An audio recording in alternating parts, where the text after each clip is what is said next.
Montagne FM. Bonjour et bienvenue dans les locaux de Montagne FM, une radio locale reconnue et reconnue. Allons à la rencontre de Pierre Belleville, son fondateur. Montagne FM, Montagne FM. la radio qui grimpe. Pierre Belleville, bonjour. Bonjour Cédric. Alors vous êtes le gérant de Montagne FM, Exact. la radio locale de Saint-Jean-de-Maurienne. Au-delà même, puisqu'on a suffisamment d'émetteurs pour couvrir toute la Savoie. On va de Bourg-Saint-Maurice à Chambéry, à Ugine, même à Termignon. On couvre pratiquement l'ensemble de la Savoie. Alors ici vous nous recevez dans votre studio d'enregistrement. On prépare toutes les émissions ici, la programmation musicale, l'enregistrement des journaux, des agendas, la réception, l'enregistrement des animateurs, etc. Tout est fait ici. Alors moi ce que je vous propose aujourd'hui, c'est qu'on a deux invités qui sont des pionniers de cette radio et qui ont beaucoup de choses à nous dire. C'est qu'on les retrouve dans un instant dans la salle d'à côté, la salle technique. Ok, et on se retrouve après. Entendu. Montagne FM. Jacques Pellizari, bonjour. Bonjour.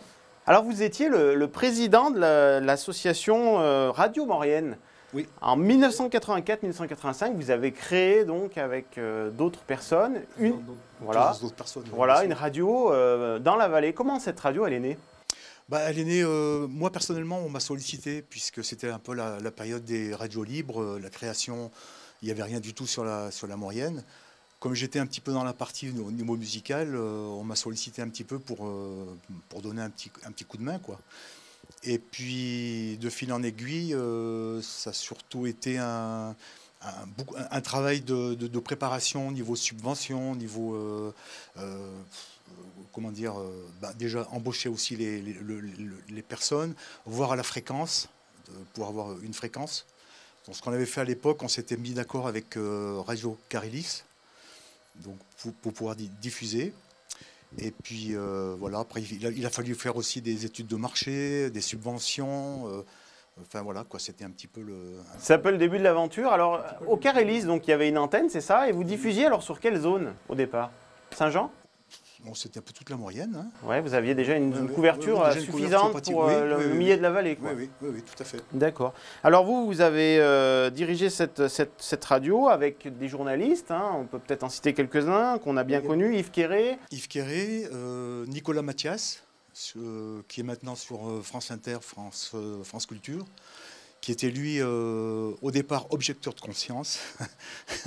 C'est pour ça qu'il s'appelait aussi Nicolas Montfort par rapport à l'antenne. Et puis, ça c'est une petite parenthèse. Et enfin voilà, donc lui, au niveau technique, il nous a quand même bien aidé parce qu'il travaillait déjà sur Radio France Isère à l'époque. Et donc, moi j'ai beaucoup travaillé avec lui pour l'achat du matériel. Ça a été un petit peu mon job au départ. Les magnétos, enfin tout ça. Et ensuite, c'est lui qui a pris un petit peu le dessus pour le montage des jingles, pour les préparations des émissions, enfin tout ça, quoi. D'accord. Alors justement, vous parliez à l'instant de jingle. Vous êtes musicien, hein, Oui. musicien professionnel. Alors justement, vous avez contribué aussi à la préparation de Oui, ces à l'époque, jingles, j'avais fait et voilà. quelques jingles au départ, oui, de MFM à l'époque, Maurienne FM. Oui. D'accord. Donc finalement, vous avez connu le début de l'aventure. Vous êtes resté combien de temps?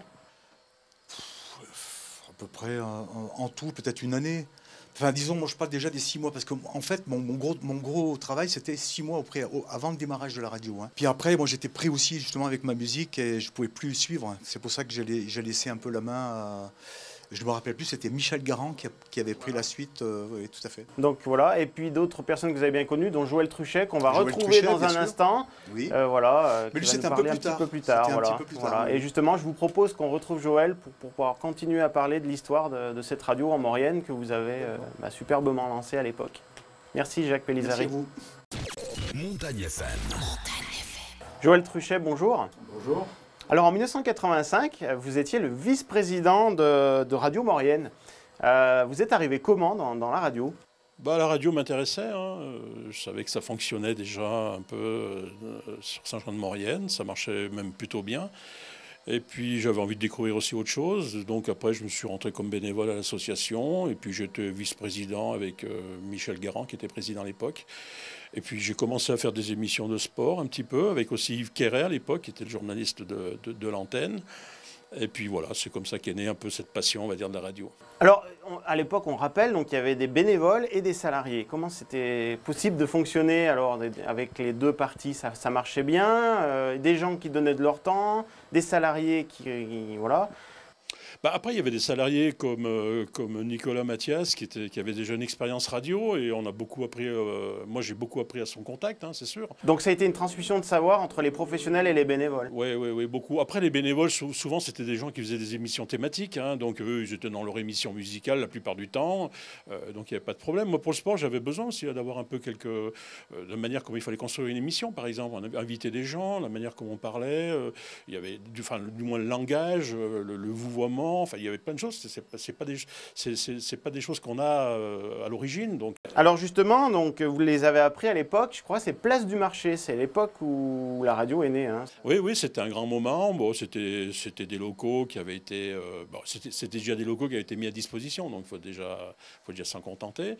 Et puis voilà. Donc, c'était un peu une promiscuité qui était parfois un peu difficile parce qu'entre les émissions radio, les invités qui passaient, et puis le travail de journaliste. Plus tard, après, ça s'est légèrement un peu agrandi avec d'autres pièces qui ont été mises à disposition. Ouais. D'accord.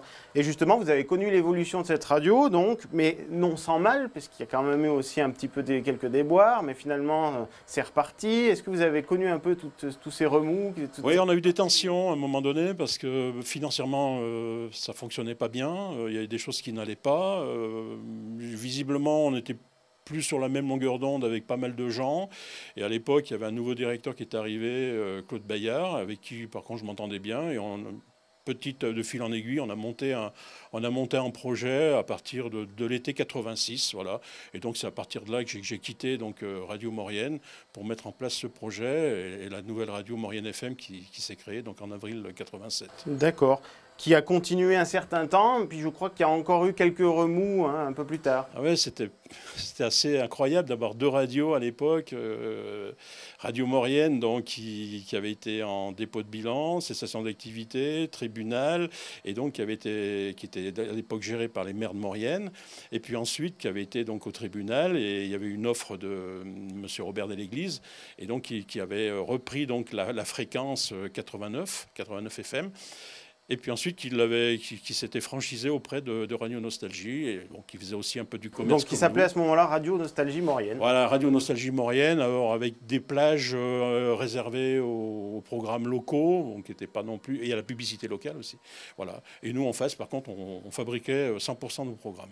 Alors à l'époque, comment vous faisiez pour mesurer l'audience? Est-ce que vous saviez que vous étiez écouté? Vous diffusiez aussi à quel niveau? Comment c'était? En fait, on est parti sur un concept de toute façon la proximité. Il fallait que ce que vous faites vous d'ailleurs au jour d'aujourd'hui, c'est-à-dire faire parler des gens du pays, c'était ça. En fait, aujourd'hui avec l'image, c'est encore amplifié, on va dire. Mais c'était ça notre concept au départ. Donc en fait, lorsqu'on se rendait chez les gens, forcément, la publicité, elle était déjà faite. Voilà, donc il n'y a pas de problème.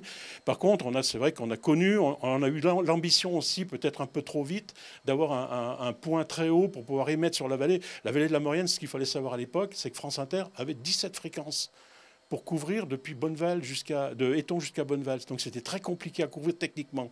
Et nous, on avait trouvé un point haut au Grand Châtelard qui nous permettait en fait de couvrir une bonne partie de la vallée de Aiguebelle jusqu'à Modane, mais en même temps, c'était pas un point qui nous a réservé d'autres surprises parce que malheureusement, il était souvent atteint par la foudre et donc on a eu pas mal de soucis de ce côté-là. Donc on était partagés dans les studios et en même temps d'aller grimper en montagne pour remettre en état l'émetteur. Vrai travail de polyvalent avec vraiment une passion qui vous animait à l'époque. Il fallait que ça fonctionne. Donc de toute façon, on n'avait pas le choix. En hiver, le premier hiver, l'émetteur le mât est tombé, pris par la glace.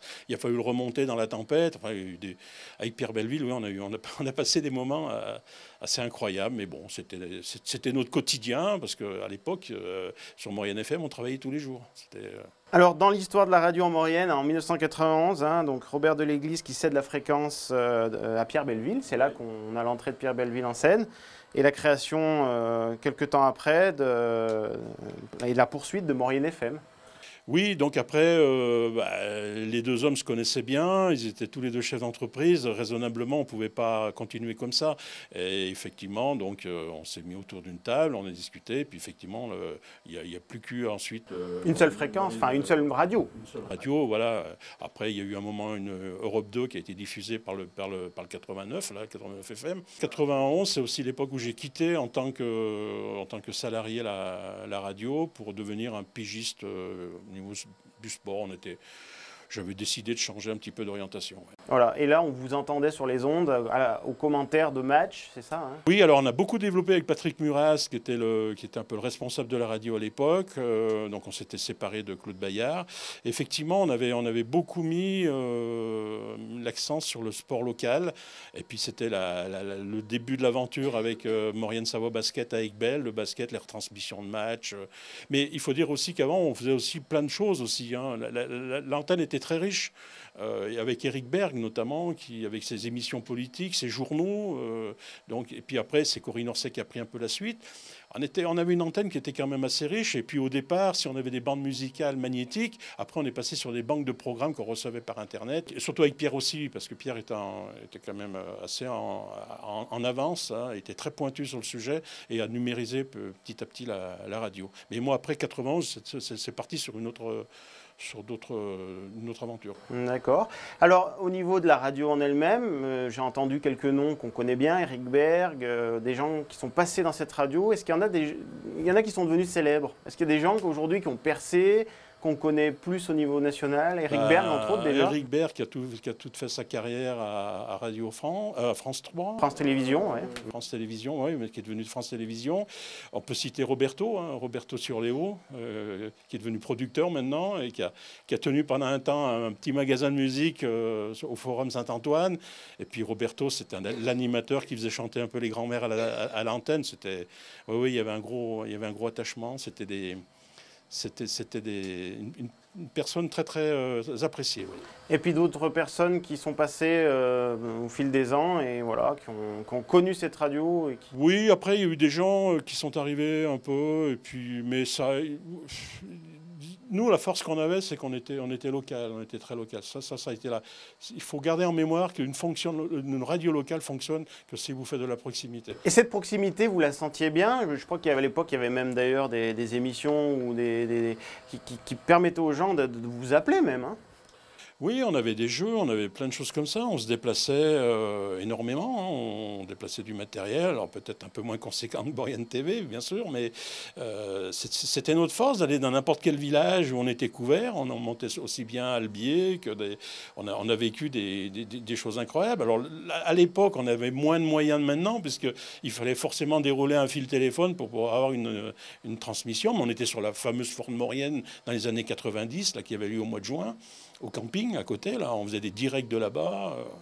On avait une crédibilité aussi au niveau je pense qu'au niveau du monde économique. Hein. On invitait des gens comme des gens importants. Il y avait Hervé Guémard qui était venu. On avait plein de personnages, des décideurs en fait. Hein. Donc toute cette richesse faisait que on était écoutés.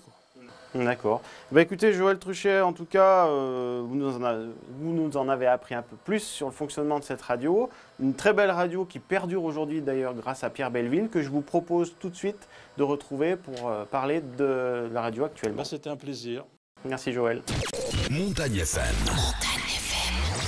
Alors Pierre, on se retrouve ici dans le studio d'enregistrement. Alors après toutes ces explications des anciens de la radio en Maurienne, je crois qu'il faut aussi parler de Montagne FM. Donc la création, on l'a dit, hein, c'est 1987 au départ, hein, on le rappelle, hein, c'était donc Maurienne FM qui est devenu ensuite MFM, voilà. Et maintenant Montagne FM. Voilà. Alors Montagne FM, la dénomination, vous l'avez attribuée quand à cette radio? Alors là, c'est une question... Je dirais dans les années 90, un truc comme ça. Parce qu'en réalité, au début, on ne diffusait que sur la Maurienne. Donc on s'appelait Maurienne FM. Puis on a obtenu des fréquences, tout d'abord en Tarentaise, Albertville, Moutier, Bourg-Saint-Maurice. Donc, pour éviter d'être trop caractérisé, j'avais choisi le nom de MFM. Mais à ce moment-là, il y a eu une radio nationale qui a voulu s'appeler MFM. En fait, c'était à l'origine Montmartre FM. Donc, on avait convenu d'un accord, il me reprenait mon nom et moi, je changeais de nom. Et c'est à ce moment-là que j'ai décidé de m'appeler Montagne FM. Comme ça, c'était plus simple pour l'ensemble de la couverture, puisque j'allais du Gine à Chambéry et de Termignon à Bourg-Saint-Maurice, quoi. Alors de ce nom commercial, finalement, découle du professionnalisme. La radio, donc, à un moment donné, il n'y avait plus de bénévoles et ça s'est professionnalisé. Mais dès le début, c'était professionnel. Disons que dans un premier temps, j'avais fait appel à des professionnels, puis bon, compte tenu des difficultés de toutes sortes, j'ai fini par prendre, moi, la direction de l'entreprise. Mais et non seulement la direction, mais la gestion complète dans tous les domaines. Alors ce qu'on rappelle, c'est que vous avez eu une vie multiple, que vous continuez aujourd'hui, donc vous avez été assureur. Hein. À l'origine, oui. Je suis arrivé en Maurienne en 1964 pour prendre un poste de démarcheur d'assurance dans un cabinet d'assurance qui était installé place du Marché, dont le titulaire était un ancien maire de Saint-Jean-de-Maurienne, Florimond Girard, qui était devenu député en tant que suppléant de Pierre Dumas. Donc, comme il ne pouvait pas s'occuper de son cabinet d'assurance et de sa fonction député, il m'avait recruté avec le projet que, bien sûr, que je prenne la suite quelque temps après. Et c'est ce qui s'est passé. Donc, je suis devenu agent général d'assurance en 1965 et j'ai exercé cette profession à temps complet, on va dire, jusqu'en 2000. Voilà. Date à laquelle j'ai pris ma retraite d'agent général d'assurance pour pouvoir me consacrer totalement à la gestion de la radio. Voilà. Alors du coup, donc, il y a avec vous des salariés qui travaillent ici. Combien êtes-vous aujourd'hui? 5, pratiquement à temps complet. Comment est structurée la radio? Alors qui fait quoi? Eh bien, c'est moi qui m'occupe de la rédaction et de l'enregistrement du journal, de la météo, du tiercé. Jennifer s'occupe des questions d'agenda, comme ça. On a des animateurs qui... Alors, on enregistre les sons pour toujours contrôler de ce qui se passe, qui se chargent de l'animation, comment dirais-je, musicale. Puis on a aussi des services. Par exemple, on reçoit les informations nationales par Internet. Voilà, donc vous achetez aussi des services. On achète des services, exactement. Alors aujourd'hui, la radio, il faut le dire, hein, elle tourne 24 heures sur 24. Voilà, hein. Voilà, c'est une radio qu'on capte donc en FM et puis maintenant avec des nouveaux moyens. Hein, voilà, bien sûr, par Internet. On a une diffusion sur Internet. Mais en plus, on a même une diffusion en DAB sur Chambéry. Là. Depuis peu, le CSA a attribué des fréquences. Donc sur le secteur de Chambéry, on est diffusé à la fois en FM et à la fois en DAB. D'accord. Alors on revient sur la radio donc au niveau de sa diffusion, donc de la musique. Hein. Notre cible, si vous voulez, c'est de la musique contemporaine, ce qu'on appelle les nouveautés, puis avec quelques gold, etc., ou des choses comme ça. Et bien sûr, les infos locales, quoi. Hein, c'est l'essentiel. Hein. C'est notre personnalité. Et alors, qui écoute Montagne FM? Est-ce qu'on a une idée? Est-ce qu'on sait les audiences? Oui, on a en gros 30 000 auditeurs jour, quoi. Voilà. Et puis donc Montagne FM, ce qu'il faut dire, c'est aussi une radio de proximité avec ses auditeurs. Donc voilà. les gens sont proches de leur radio. Il y a encore des contacts aujourd'hui, des gens. Ah oui, bien sûr, parce que c'est-à-dire, pour rester, disons, proche des gens, on a une émission particulière qui recueille beaucoup d'adhésions. C'est une émission d'accordéon qu'on fait le dimanche matin. Et là, on a des auditeurs à la fois sur la FM et sur Internet. On a disons, un nombre d'auditeurs conséquent qui nous écoutent le dimanche matin sur Internet pour écouter l'accordéon. Alors on peut peut-être rappeler les origines de cette émission et puis qui s'en occupe aujourd'hui? Disons, on fait appel à un accordéoniste local, c'est Lionel Belluard qui anime l'émission d'accordéon dimanche matin. Donc du coup, c'est une radio privée, mais qui rend de nombreux services. Voilà. C'est un service public. Voilà, c'est une radio privée de service public. Voilà, on va dire, exact. Voilà. Alors Pierre, l'avenir de la radio, j'imagine que vous avez des projets, la radio va continuer. Ben, je pense que continuer encore de nombreuses années comme ça. Voilà. Et d'ailleurs, on n'en a pas parlé, mais les horaires que vous faites sont quand même assez particuliers. Ben oui, parce que comme je dois préparer le premier journal pour 6h30 le matin, il faut que je regarde la presse avant, que je rédige mon journal, etc. Bon, qui doit faire 3, 4 minutes, 5 minutes, ça dépend. Donc je rédige, j'enregistre. Vous voyez, c'est quand même un travail important. Hein, ouais. Eh bien, écoutez, en tout cas, on vous remercie de nous avoir accueillis chez vous. On a pris plaisir à découvrir vos locaux et comment ça fonctionnait. Et puis, on vous souhaite une belle continuation avec Montagne FM. Je vous remercie. J'espère que ça va durer. Merci Pierre Belleville. Voilà, nous remercions l'équipe de Montagne FM pour son accueil dans ses locaux. Quant à nous, nous nous retrouverons dans une prochaine émission. Merci pour votre fidélité et à bientôt.